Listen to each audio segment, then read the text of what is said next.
So first, thank you, Senator Johnson, for the opportunity to share Maddie's story, and to all of you for your willingness to listen. This isn't easy for me, and this has been very clearly emotional, so I'm going to read what I've written so I don't lose track. My name is Stephanie, and this is my daughter, Maddie, and we live in Ohio. On January 20th, Maddie received her second dose of the Pfizer COVID vaccine as a participant in the clinical trial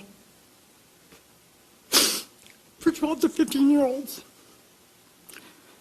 All three of our kids volunteered and were excited to participate in the trial as a way to help us all return to normal life.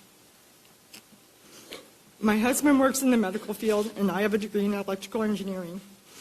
We are pro-vaccine and pro-science, which is why we agreed to let Maddie and her two older brothers volunteer for the trial.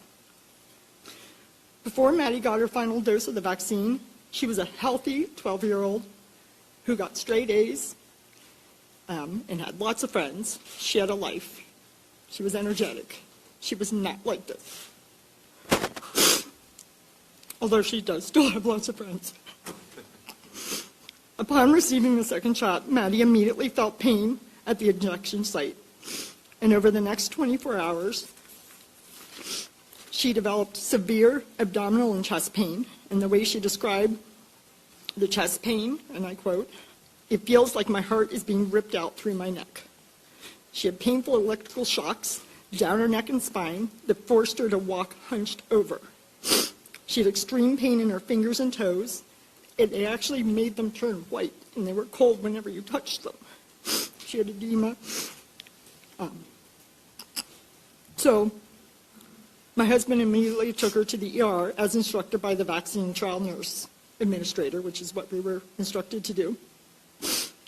Her blood was taken for a renal profile and tested. She was checked for appendicitis, which she did not have, and given an IV with some medicine and sent home. However, in the discharge papers from the Children's Hospital ER that she went to, the diagnosis stated adverse effect of vaccine initial encounter. This would be the only time that that was written in her medical charts, but it's in there. Over the next 2.5 months, her abdominal, muscle, and nerve pain became unbearable. She had developed additional symptoms that included gastroparesis, nausea and vomiting, erratic blood pressure and heart rate, memory loss. She mixes up words, brain fog, headaches, dizziness, fainting. She fell and hit her head, and then seizures. She developed verbal and motor tics.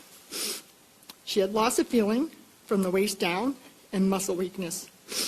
Drastic changes in her vision, urinary retention and loss of bladder control, severely irregular and heavy menstrual cycles, and eventually she had to have an NG tube put in to get nutrition.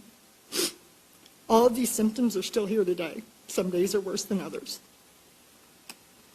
Our greatest challenge came when her doctors began to consider an alternative diagnosis. Well, she really didn't have one before, so it was the first one. So, like everybody else, she had lots of tests, but not nearly as many tests as everybody else, and she's a child. Why didn't they do all those tests on her?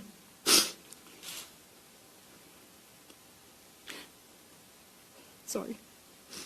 So, because they couldn't figure it out, one physician labeled her as having functional neurologic disorder,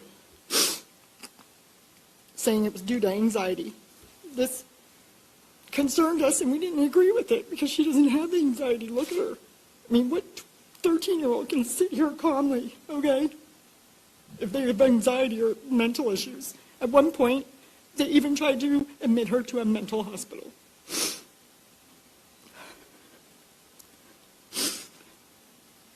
So we did seek additional medical opinions, some of which came from this group. In June, we connected her neurologist with another doctor that's doing research on adverse reactions like Maddie's.